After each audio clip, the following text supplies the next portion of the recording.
Sir, ಈಗ budget ಮಂಡನೆ ಪ್ರಧಾನಮಂತ್ರಿಗಳ ಒಂದು ದೂರದೃಷ್ಟಿಯ ವಿಕಸಿತ ಭಾರತ 2047 ಅದರ ಅಡಿಗೆ ತೆಗೆದುಕೊಂಡು ಹೋಗುವಂಥ ಒಂದು ಅಭಿವೃದ್ಧಿಯ ಪರವಾಗಿರುವಂಥ ಒಂದು ಬಜೆಟ್ಟು ಅಷ್ಟೇ ಅಲ್ಲ, ಫಿಸಿಕಲ್ ಕನ್ಸಲ್ಟೇಷನ್ ಅಷ್ಟೇ ಅಲ್ಲ, ಎಕನಾಮಿಕಲ್ ಸ್ಟ್ರಕ್ಚರ್ ಮತ್ತು ಸೋಷಲ್ ಸ್ಟ್ರಕ್ಚರ್ ಎರಡನ್ನೂ ಕೂಡ ಮಹತ್ವ ಕೊಟ್ಟು ಸಮತೋಲನದಿಂದ ತೆಗೆದುಕೊಂಡು ಹೋಗುವಂಥದ್ದು. ಅಂದರೆ ಗ್ರೋತಲ್ಲಿ economic growth, inclusive growth, social ಸ್ಟ್ರಕ್ಚರಲ್ಲಿ ಗ್ರಾಮೀಣ, ಅರ್ಬನ್ನು, ಬಡವರು, ಹೆಣ್ಣುಮಕ್ಕಳು, ಯುವಕರು ಮತ್ತು ರೈತರು ಮತ್ತು MSME ಹೀಗೆ ಎಲ್ಲ ವರ್ಗದ ಜನರಿಗೆ, SC ST ಸಮಾಜಕ್ಕೆ ಇವತ್ತು ದುಡಿಯುವ ಕೈಗಳಿಗೆ ವಿಪುಲವಾದಂಥ ಅವಕಾಶವನ್ನು ಕೊಟ್ಟಿರುವಂಥದ್ದು ಒಂದು ಬಜೆಟ್ಟು.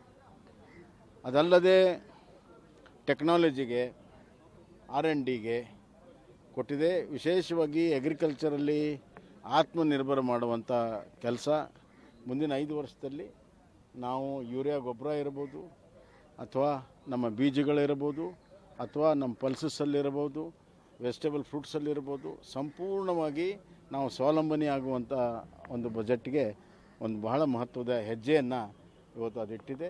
ರೂರಲ್ ಕ್ರೆಡಿಟ್ ಸಿಸ್ಟಮ್ಗೆ ಭಾಳ ಒತ್ತು ಕೊಟ್ಟಿದೆ. ರೂರಲ್ ಕ್ರೆಡಿಟ್ ಸಿಸ್ಟಮ್ಗೆ ಭಾಳಷ್ಟು ಒತ್ತನ್ನು ಕೊಟ್ಟಿದೆ. ಈ ಒಂದು ರೀತಿಯಲ್ಲಿ ಹಳ್ಳಿಗಾಡಿನಲ್ಲಿ ಹೆಚ್ಚಿನ ಉದ್ಯೋಗ ಅವಕಾಶ, ಸ್ವಯಂ ಉದ್ಯೋಗ ಅವಕಾಶ ಮತ್ತು ಹಳ್ಳಿಗಳಿಂದ ಶಹರಕ್ಕೆ ಏನು ವಲಸೆ ಹೋಗ್ತಾ ಇದ್ದಾರೆ ಅದನ್ನು ತಡೆಗಟ್ಟೋದಕ್ಕೆ ಒಂದು ದಿಟ್ಟ ಕ್ರಮ ತೆಗೆದುಕೊಂಡಿದೆ. ಇನ್ನು ಎರಡನೇದಾಗಿ ಟ್ಯಾಕ್ಸೇಷನಲ್ಲಿ ಭಾಳಷ್ಟು ಸರಳೀಕರಣವನ್ನು ಮಾಡಿದೆ. ಕಸ್ಟಮ್ಸ್ ಡ್ಯೂಟಿಯಲ್ಲಿ ಸರಳೀಕರಣವನ್ನು ಮಾಡಿದೆ. ವಿಶೇಷವಾಗಿರುವಂಥ ಕ್ಯಾನ್ಸರು ಮತ್ತು ಎಲೆಕ್ಟ್ರಾನಿಕ್ಸು ಮತ್ತು ಮೆಡಿಕಲ್ ಸೈನ್ಸು, ಆಮೇಲೆ ಆರ್ಟಿಫಿಷಿಯಲ್ ಇಂಟೆಲಿಜೆನ್ಸು, ಈ ಥರ ನವ ಉದ್ಯಮಗಳಿಗೆ, ನವ ತಂತ್ರಜ್ಞಾನಕ್ಕೆ ಭಾಳಷ್ಟು ಒತ್ತನ್ನು ಕೊಟ್ಟಿರುವಂಥ ಒಂದು ಬಜೆಟು ಅಂತ ನಾನು ಹೇಳಕ್ಕೆ ಇಚ್ಛೆಪಡ್ತೀನಿ. ಸರ್, ಈಗ ಬಜೆಟ್ನಲ್ಲಿ ಎಲ್ಲೂ ಕೂಡ ಕರ್ನಾಟಕದ ಪ್ರಸ್ತಾಪ ಆಗಲಿಲ್ಲ, ಅದರ ಹೆಸರು ಉಲ್ಲೇಖ ಆಗಲಿಲ್ಲ ಅನ್ನೋ ಥರ. ಹಂಗಲ್ಲ, ಅಲ್ಲ, ಒಂದು ನಿಮಿಷ ಕೇಳಿ. ಎಲ್ಲ ರಾಜ್ಯಗಳ ಹೆಸರು ಭಾಷಣದಲ್ಲಿ ಬರಲ್ಲ.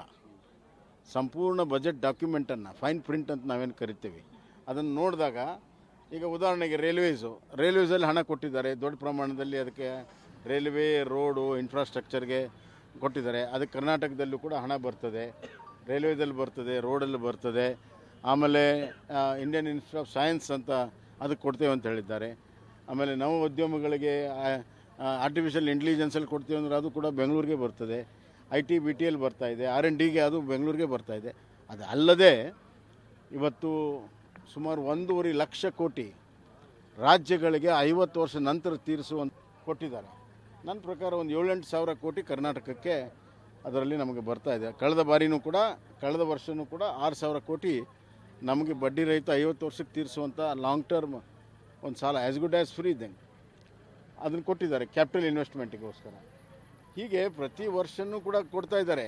ಆದರೆ ಯಾವುದು ಬಂದಿದೆ ಅದನ್ನು ಬಿಟ್ಟು ರಾಜ್ಯ ಸರ್ಕಾರ ಖ್ಯಾತಿಯನ್ನು ತೆಗಿತದೆ. 15ನೇ ಹಣಕಾಸಿನಲ್ಲಿ ಎಲ್ಲ ತೀರ್ಮಾನ ಮುಗಿದು ಹೋಗಿದ್ದನ್ನು ಅದನ್ನೇ ಪದೇ ಪದೇ ಹೇಳ್ಕೊಂಡು ಕೂತ್ಕೊಂಡ್ರೆ ಅದಾಗೋದಿಲ್ಲ. ಈಗ 16ನೇ ಹಣಕಾಸು ಬಂದಿದೆ, ಅದ್ರ ಬಗ್ಗೆ ರಾಜ್ಯ ಸರ್ಕಾರ ಚಿಂತನೆ ಮಾಡಬೇಕು. ಅದರಲ್ಲಿ ನಾವು ಹೆಂಗೆ ಹೆಚ್ಚಿನ ಹಣ ತೆಗೆದುಕೋಬೇಕನ್ನುವಂಥ ಚಿಂತನೆ ಮಾಡಬೇಕು. ಮತ್ತೀಗ ಸಬರ್ಬನ್ಗೆ ಕಳೆದ ವರ್ಷ 7.5 ಸಾವಿರ ಕೋಟಿ ಕೊಟ್ಟರು. 7.5 ಸಾವಿರ ಕೋಟಿ ರೈಲ್ವೆ ಬಜೆಟಲ್ಲಿ ಕೊಟ್ಟಿದ್ದಾರೆ, ರೋಡ್ಸ್ ಕೊಟ್ಟಿದ್ದಾರೆ, ಪೋರ್ಟ್ಸ್ ಕೊಟ್ಟಿದ್ದಾರೆ. ಹೀಗೆ ಬೇರೆ ಬೇರೆ ಸೆಕ್ಟರಲ್ಲಿ ಏನು ಬಜೆಟ್ ಅಲೋಕೇಶನ್ ಆಗಿದೆ ಆ ಸೆಕ್ಟರಲ್ಲಿ ನಮ್ಮ ಕರ್ನಾಟಕ ಕೂಡ ಬರ್ತದೆ.